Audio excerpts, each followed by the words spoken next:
Idle Hooves Are the Devil's Tools by Swirled Eyes. Narrated by Equinox 3141. The quiet of one Topaz Shower's apartment was broken by a question one midday. Are you experiencing pain in your neck, Topaz? You seem to be consistently applying pressure to it and bending it in directions I believe it is not supposed to bend. It was an innocent enough question, as most questions from Idle were. There was nothing sinister to it, nothing suspicious, no ulterior motives. To be fair, if asked, Topaz would confess she wasn't sure if Idle could really have ulterior motives. He seemed to always come across as if everything about his personality was worn right in front of you, without any effort to disguise, which, when she thought about it, was a really weird thing for a creature who explicitly was skilled at disguising itself and infiltrating other societies. But wondering on the peculiarities of changelings, fascinating as they were to Topaz, was a conversation for another time. No, she started, non-committedly, before sighing and realizing there was no point in denial. Well, yeah, it's a pain, but not an injury or something, just uncomfortable, you know? Stress and... She briefly paused, her hoofs motion, moving it in circles about her neck, eyes squinting behind glasses at the sheets of parchment before her, before finally giving a snort, leaning back in the seat she was using, eyes staring up at the ceiling. This report, senior students, I was asked to take a look, and it's just the driest read I've ever had the displeasure of knowing. Like, I get that it's important to be precise with language in an academic work, but this isn't even anything interesting. It's just... She exhaled a grunt, bending her neck to one side, searching for a crick to work out. Sadly, no such crick or satisfying click of her vertebra was forthcoming. Watching her, Idle contemplated asking how a paper being dry could be an issue. After all, how would one read wet parchment? But decided to file that query away for another time, along with what the precise meaning of the word was. He'd heard it used often in pony discourse, but the meaning seemed to be able to change wildly with context. For now, instead, focusing on his landlady's displeasure. But how could he help? As was natural for him, he immediately started going through a mental checklist of ways he might assist. Hunt down something for her to eat? No, she knows better than me what she would want. Make her a pot? No, I've already made her several. That would have no bearing on her physical state. Show her exercise drills from the guard? Perhaps, but I do not believe those are useful in relieving stress, only in building fitness or muscle. What could I do? Stress. Aha! That's it. With confidence, Idle's mind clicked on the natural solution to this problem, one he'd been assured by experts in physical relaxation he was skilled in. Perhaps I could render some assistance. When I was in Ponyville, I briefly visited an establishment which assisted in easing tension. 2 ponies there specialized in utilizing skills which allowed them to alleviate stress through physical action.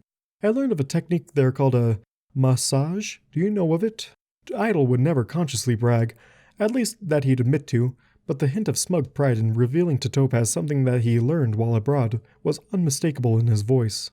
Unfortunately for Idle, Topaz seemed nonplussed by the whole thing, regarding him with only a flat stare when she answered back. Everyone knows what a massage is, Idle. It isn't some sort of secret art, and I'm pretty sure what you visited is just called a spa by normal ponies. Keep that in mind, please. Idle would have bristled at Topaz's dismissive behavior if bristling was a thing which changelings did. They did not. So instead, he decided to restate his proposition with emphasis, purely for reasons of altruistic motive, and not at all in an attempt to display to Topaz that he too had learned more of this new life he was living. It turned out not to be necessary, though. He had not even got further than a quick, "I was told I was quite good," before Topaz gave him a shrug, seemingly having considered the idea. Why not? It's not like you can make things worse, and my neck is seriously killing me. Okay then, come on, show me what you can do. Topaz slumped away from her desk as she spoke, Idle following behind, as she moved to a nearby couch, spreading herself out over it, lying on her stomach. Alright then, start whenever you're ready. She crossed her forelimbs, muzzle resting on it, her wings unfolding to allow him easy access to her rather slight, smooth back, haunches and all, as she settled in. Of course, now please inform me if at any point it feels painful or uncomfortable. I would dislike it if I worsened the situation. Idle, enough talking. If you're going to give me a massage already. So Idle did exactly that. He moved himself right near her, looming over her splayed form, forelimbs rising up as he reared onto his haunches, slowly, gently easing them down onto the middle of her back, applying only the faintest pressure to begin with, waiting a second to see if Topaz would react to his hooves, if they caused her any discomfort. When he saw that she did not, he began, hooves digging into the soft, supple flesh, pushing down at first before grinding somewhat. A squeak came from Topaz's lips, as if he pushed it out of her when he applied the pressure, and he immediately stopped for a moment. Did that hurt? Did that feel uncomfortable? No, it actually felt kinda nice. Come on, keep going, she hastily told him, the changeling moving to obey, hooves beginning to slide upward along her spine towards her neck, pushing as he wont, feeling the hard knots of bunched muscles offer resistance against him. She had not been lying when she had complained of tension, he realized.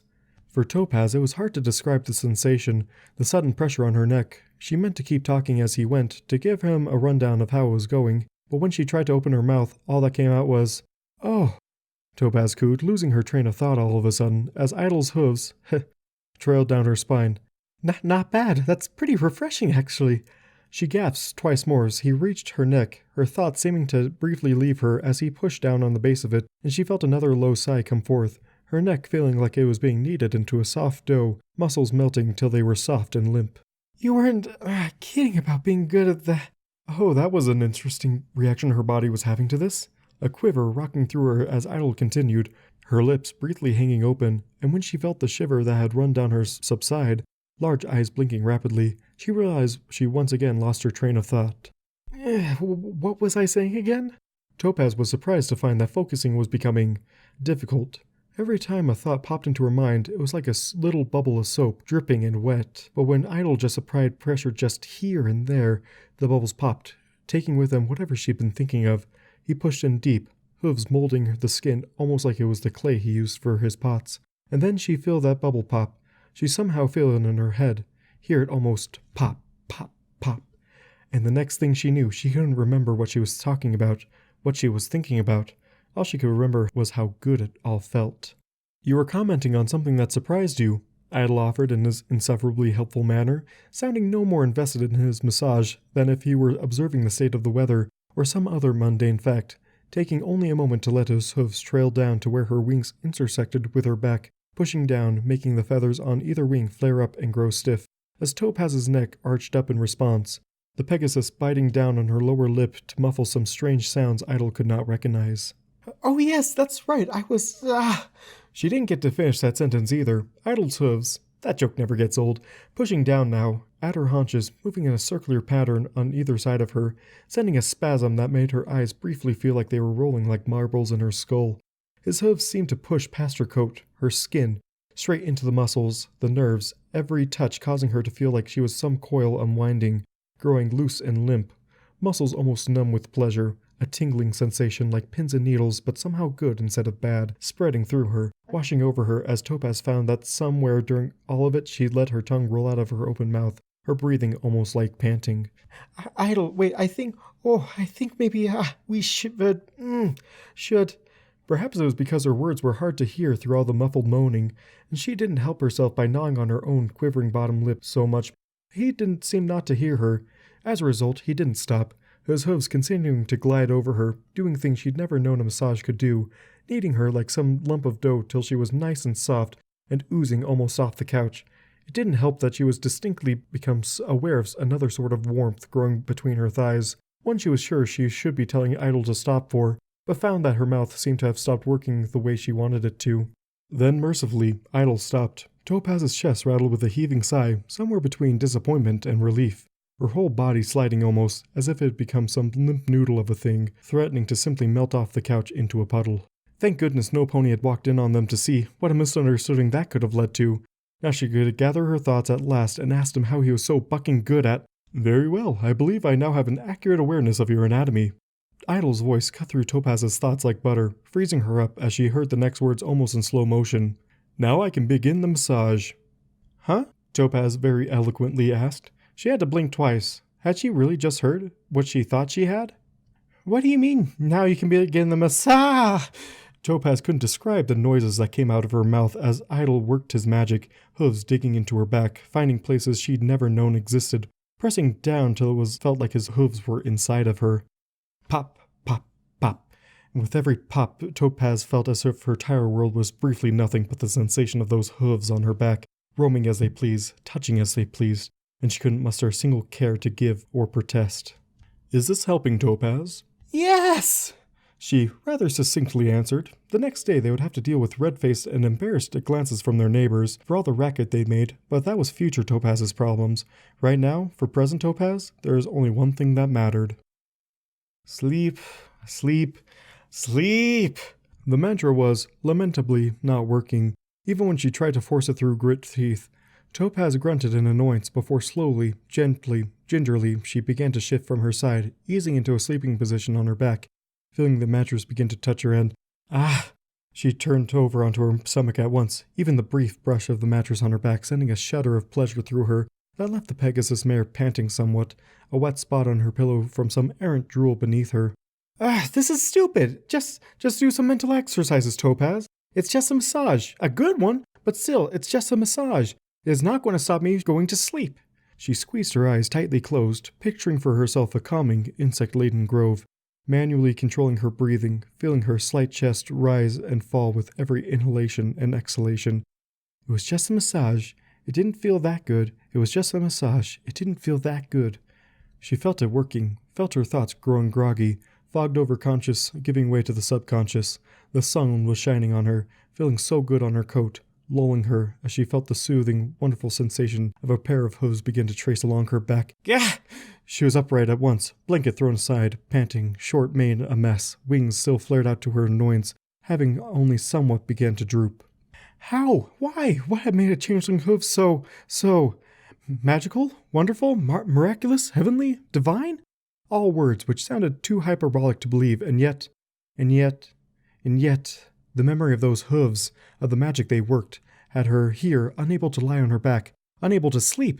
It had felt good, so good. His hooves had only been on her for a few minutes at most, but they had been like the hooves of a musical Vesutro, expert in every motion, playing her like an instrument, leaving no pain, but only euphoric memories that now had her suffering from insomnia. Even hours after he'd finished, her whole body felt tender, raw, as if he'd left her absolutely naked to the world around, the smallest touch on her back sending arches of pleasure that left her near helpless and spasming. Wait, no, that's not... Why am I drooling? Damn it, Io, this is all your fault, she grumbled to the darkness around her, a hoof wiping the string of drool that had formed over her bottom lip, before reaching behind to stroke her back, but then retracting when even the slightest contact made a moan escape her lips, thighs grinding together. When she finally managed to calm down again, with some steady breathing, she had come to a conclusion. There was no alternative. She was simply going to have to ask him for another massage for... research purposes. Yes, research purposes. And that's why you need to give me another massage, Topaz finished confidently, already strewn across her couch, looking at Idol with the smug grin of the self-satisfied. This was going to work.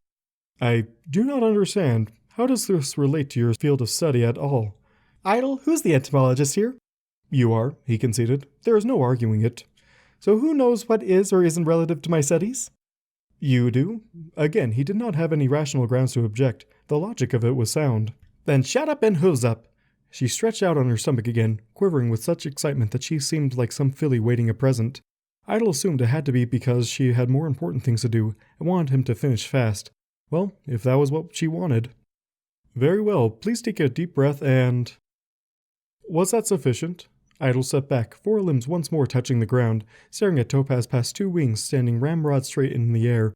Feathers flared out to such an extent that it dawned on Idol he had never seen Topaz's wings in such a condition before. Oh, good. Topaz's words slurred in a manner Idol felt was reminiscent of some of the guards following a particularly rowdy night at the bar. Although her tongue was hanging loosely out from her lips certainly didn't make her any more easy to understand. The Pegasus mare's face was disconcerting, a smile plastered over it so wide that Idol wondered if she was seeking to distend her jaw. Her eyes were glazed over, unfocused, and every breath seemed to end on a delighted sigh, her whole body undulating in an almost serpentine fashion.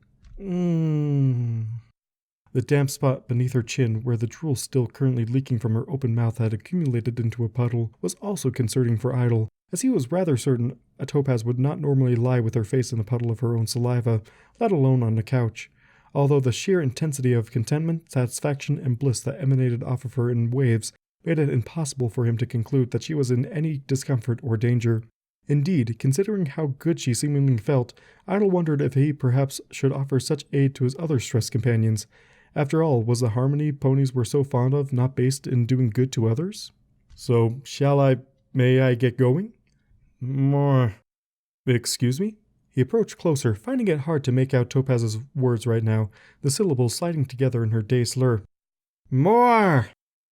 Shining Armor and Bold had, regrettably, declined Idol's offers of assistance. He understood both were under stress, particularly Shining Armor, but at his suggestion of a massage, they became evasive, eyes darting around as if worried others were listening, finding a series of escalating excuses to turn him down. Why, even when he'd offered to let them hear Topaz's enthusiastic approval of his massage, they had, for some reason, blushed and become even more adamant in their refusal. Topaz had tried to explain that apparently the cause of this was something rooted in this strange conception of ponies had about gender roles and interaction between male and female ponies, or something like that. Fortunately, he found one peer willing to let him help her. "You got some pretty weird interests, you know that, Hooves?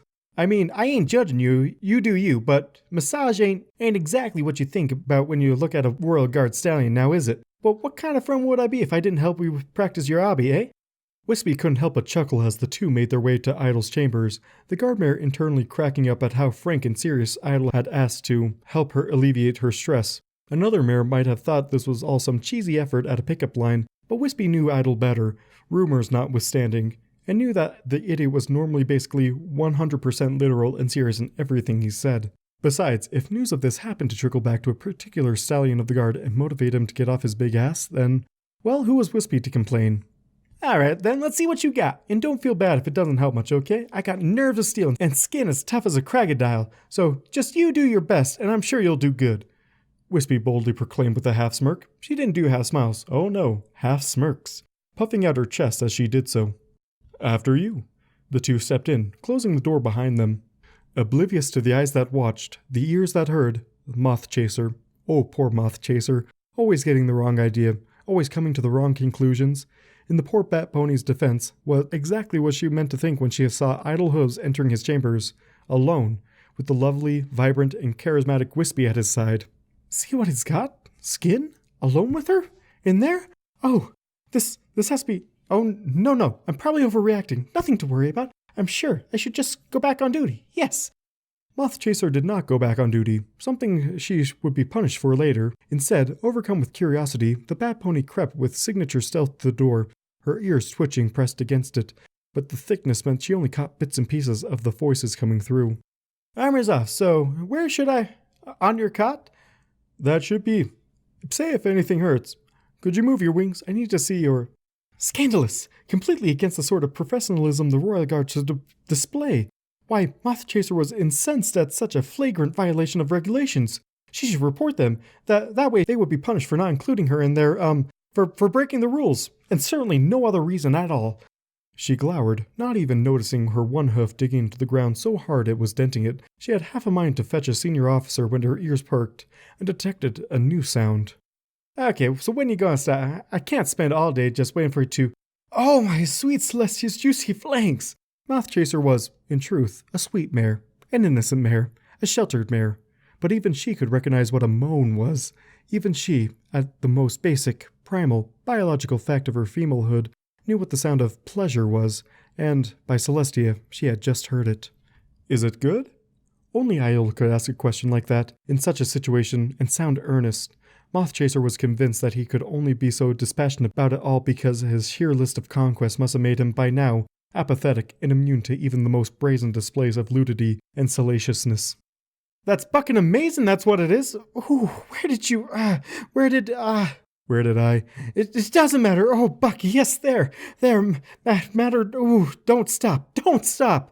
How lewd could one be, in profaning Celestia's own name? Why, at this very moment, Moth Chaser was filled with a furious, feral, righteous need to wreak vengeance upon Wispy, which was not at all motivated by a surge of jealousy. No siree, nothing but the righteous need to do her duty as a guard and stop such unprofessional behavior. "Lower, oh, yeah, lower, yes, oh, that's, I so bad, touch all over there, This was getting out of hoof rapidly, and not at all just because Moth Chaser's thighs were beginning to slide together. She needed to put a stop to this, to end it. She needed to... Halt in the name of decency!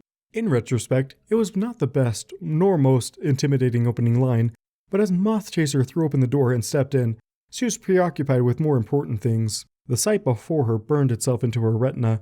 Idol Hooves straddled Wispy, who lay flat on her stomach on his cot, stretched out, writhing and undulating like some sensual, tempting serpent, moaning and mewling, her wings flared out to the sides, this physiological gesture Moth Chaser knew all too well. Idol's neck craned back to look at Moth Chaser and, even now, seemed completely innocent. as if he had not an inkling of shame for what she'd heard, what she'd seen, greeting her as if this was something completely ordinary. "Hello, Moth Chaser. I must ask that if you are going to enter my chambers, please do knock first. It is only polite to—" He droned on, though Moth Chaser had ceased hearing what he said long ago. By contrast to Idol's calm, Wispy had seemingly not even noticed her arrival. In fact, the only thing that the Pegasus seemed concerned with was the fact that Idol Hooves had stopped whatever it was they had been doing. "Don't stop, please! Don't come on! I need more. Please, I'm begging you, don't drive me crazy!" What den of sin is this? Moth Chaser could only gape, mind trying to comprehend what strange and frankly difficult to understand lewdness must surely be happening before her. Wispy, the Pegasus who was always so sure of herself, so in control, seemed to writhe beneath Idol's sensual hooves, helplessly, her body responding to his slightest touch, jerking and shuddering like she was some puppet on strings. "I am assisting Wispy to relieve stress. Do you need to relieve stress as well?" Had he just asked her to join them in his strangely studly code language? Had he brazenly invited her, even as he straddled another mare, to experience the same height of bliss?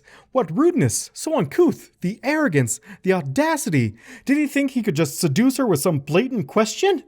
Yes. Two mares stumbled out of Idol's room, the door closing behind them. Their armor was only haphazardly draped over their bodies, saddles leaning to one side. Wispy's helmet clinging to one side of her face, while Moth Chaser's was so far forward it almost obscured her vision.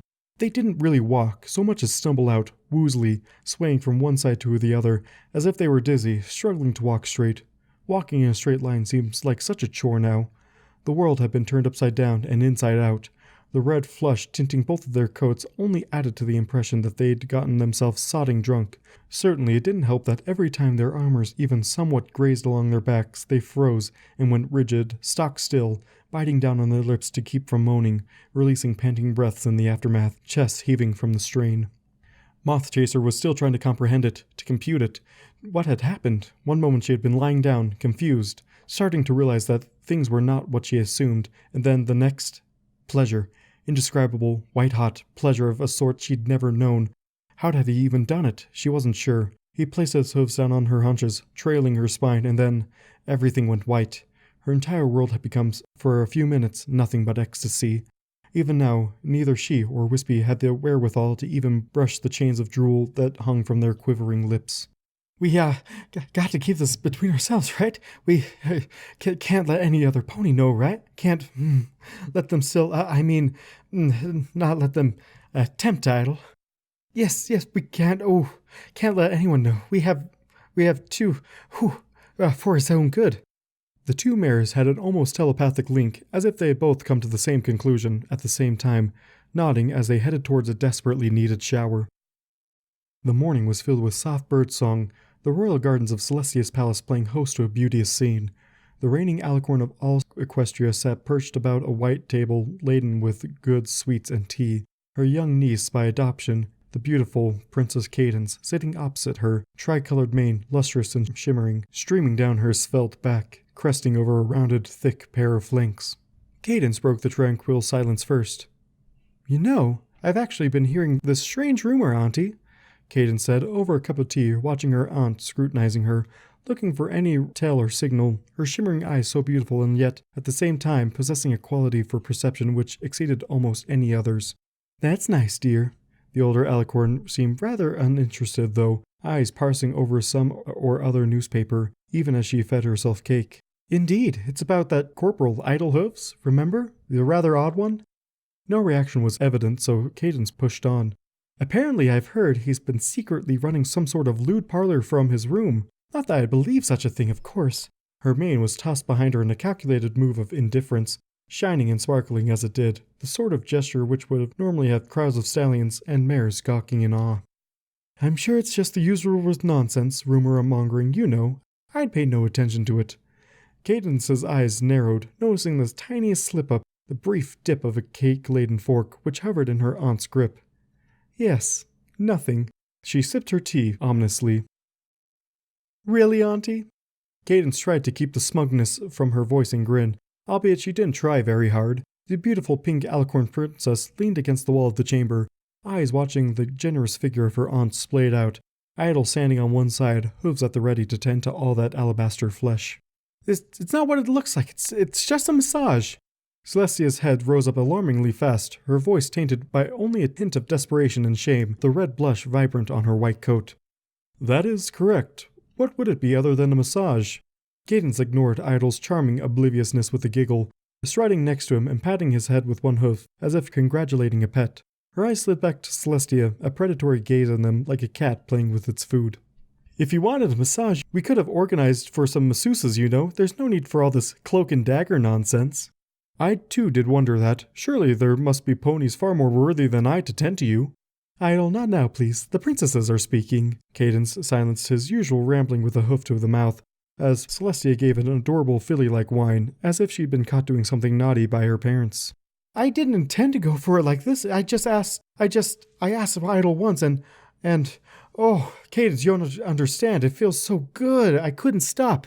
The way her voice wavered at the word, biting down on her bottom lip, suppressing a shudder, Cadence couldn't help but tilt her head in confusion.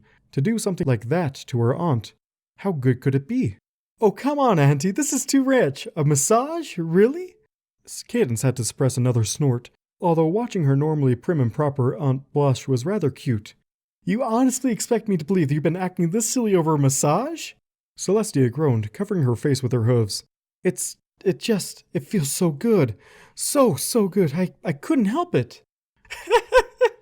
Oh my gosh, seriously, Annie? I never realized you were such a lightweight.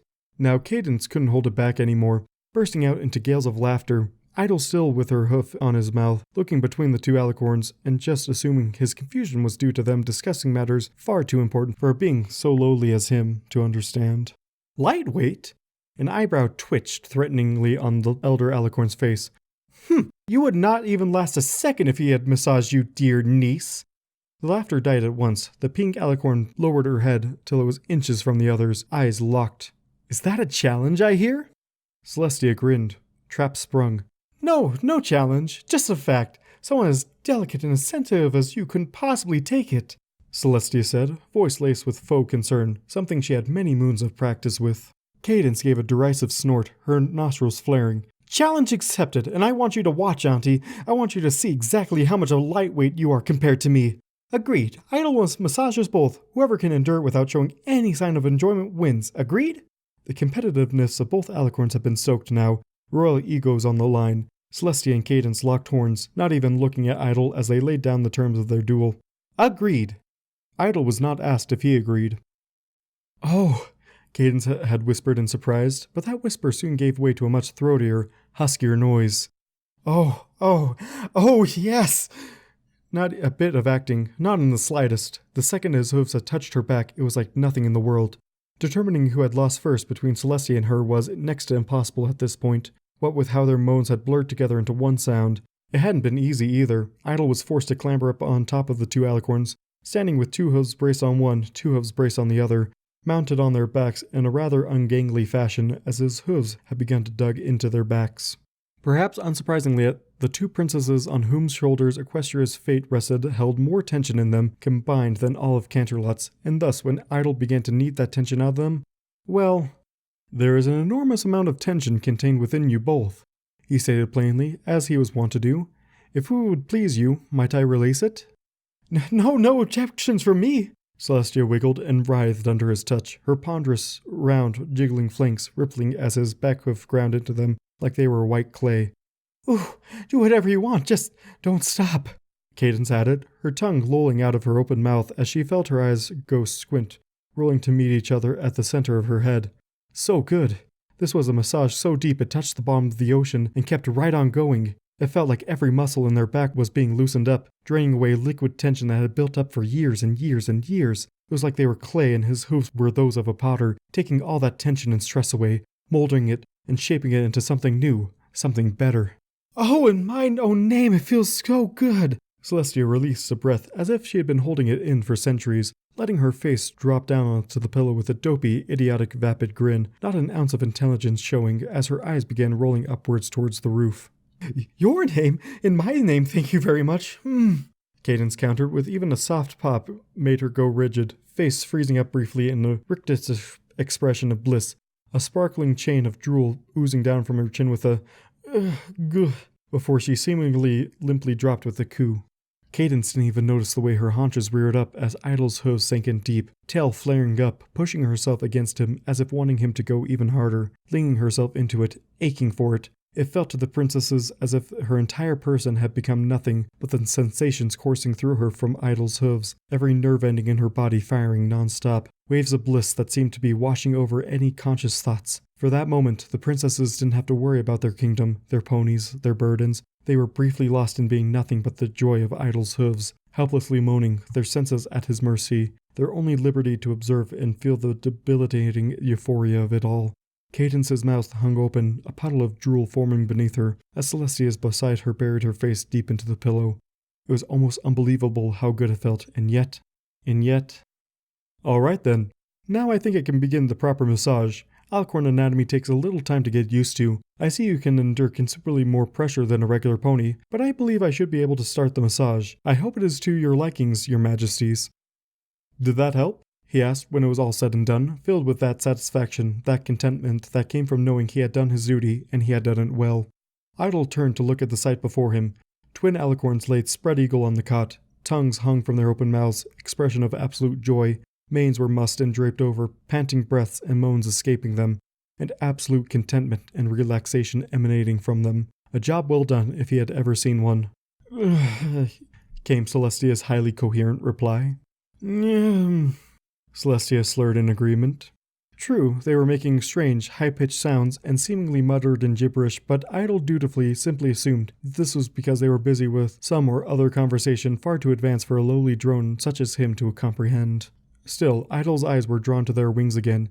It was something he'd noticed with Topaz and with Wispy, something about Pegasus wings. They stood up, rigid, flaring out, feathers bristling, every slight breeze seemingly making the connecting point of the wings and body twitch and elicit a fresh sound from the mares. He couldn't help but be curious. After all, if he was to do his duty, he needed to fully comprehend what it was about the massage that seemed to make Pegasus wings behave so strangely.